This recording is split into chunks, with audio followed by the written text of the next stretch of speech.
Welcome back, casual gardeners. This video is 100% not sponsored by Chipdrop because they're probably not gonna like what I am gonna say about their service. Not long ago, I made a video about mulch. So why am I making another one? Well, that's what's going on. Specifically, we're gonna talk about arborist mulch. So arborist wood chips come from the shredder in the back of an arborist truck when they're doing their job. It's a waste product for them.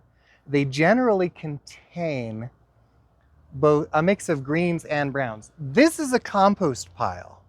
In fact, when we were digging into it to take it out of the driveway, this pile is significantly reduced. We've gotten through over 2/3 of what I originally received.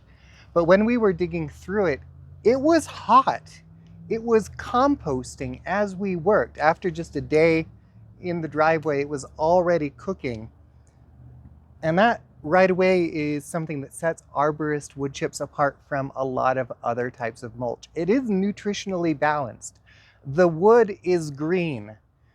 So the wood is already everything that you need to feed the ground. You're not going to get the same potential withdrawal of nutrients by laying a layer of arborist wood chips on top of a bed. I generally prefer to use arborist wood chips in paths, not beds. And the reason for that is that these are some very coarse chips. They're great for walking on and for planting around perennials, but they're really not amazing for planting annuals into. So they do have a little bit of limited use. I guess you could sieve your arborist wood chips and use the smaller stuff in your garden beds, and that would probably work great if you have the time after hauling 15 cubic yards of arborist wood chips out of your driveway. If you still have energy left to sieve them, then more power to you.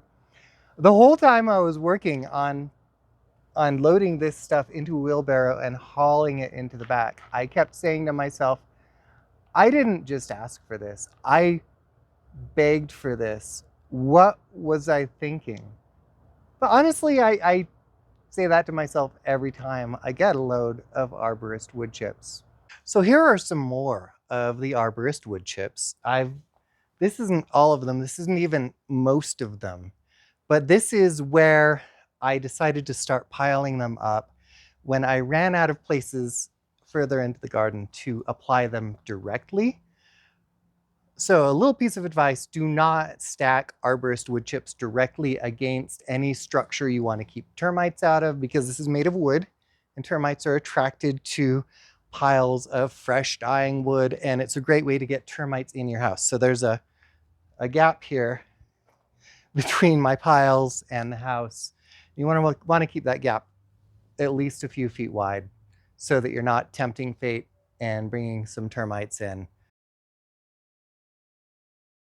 So a lot of the arborist wood chips wound up right here. This is a part of my garden that has been pretty much neglected since we moved in. When I cut down the screen of junk trees, the volunteer trees that had grown all along the fence line, in order to put in a fence, it opened a lot of this area up to sunlight, and it hadn't been open to sunlight in some time, and that completely disrupted the ecosystem that was here, and I got a lot of weeds.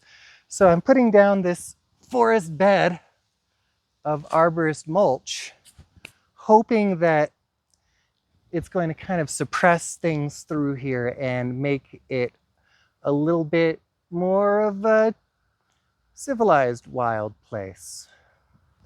Because I don't feel like I want this to be lawn. I'm probably going to do my best to plant a lot of really awesome perennials through here. And I think the bed of arborist wood chips is going to help a lot, so I don't have to water them a lot during the summer. So let's talk about Chipdrop, because it's an issue. So gardening, especially YouTube gardening, there's been a lot of focus on arborist wood chips as mulch. I think it's gone a little overboard. This doesn't have to be your mulch, but it is what it is. And now arborist wood chips are really popular. Chipdrop is a service that you log in online, you create an account, and the idea is that they're going to hook you up with arborists who are looking to dump their chips. So the arborists have to pay a fee at the dump to dump their green waste in a landfill. The idea is that Chipdrop is allowing them to drop their chips with you instead, and you get a happy gardener and you get a happy arborist. And on paper, that looks really great. But the problem is that different county dumps charge different fees to arborists. So in my county, it costs 20 bucks for the arborist to dump their load of wood chips at the dump. But it also costs 20 bucks for Chipdrop to hook them up with a gardener who wants their chips. And they have to go through the effort of finding the gardener and delivering it to them.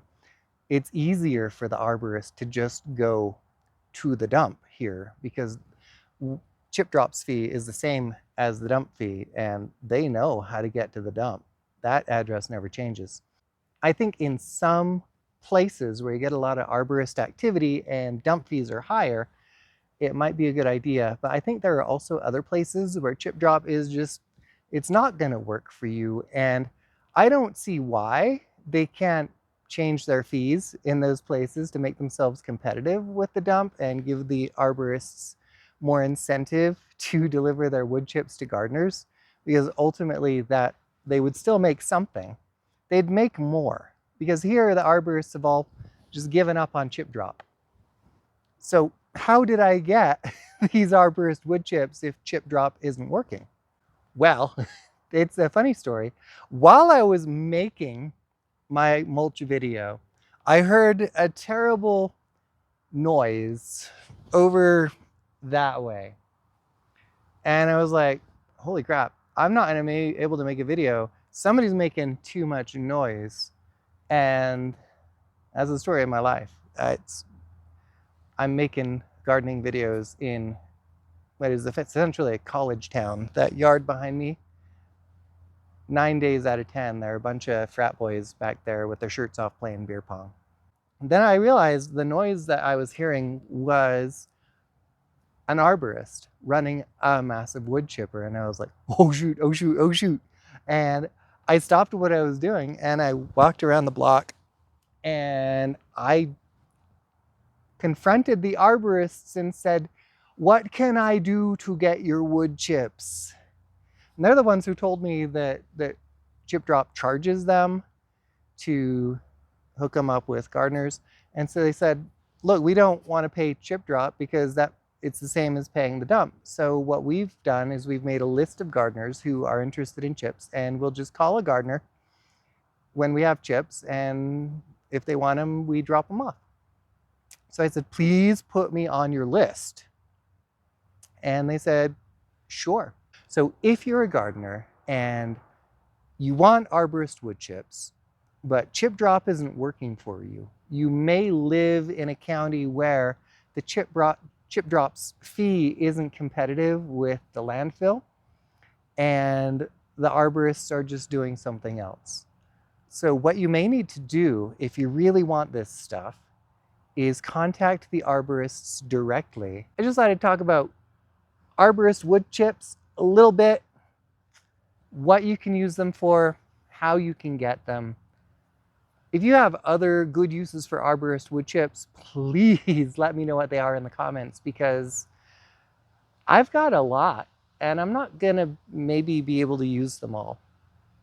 I really wish that I'd gotten these before I blew the money on the crappy Lowe's chips that I laid down in my garden pathway. It would have saved me about $100. As always, like this video, subscribe to my channel. Thank you so much for joining me here in my garden, and I hope you have a wonderful time in your own.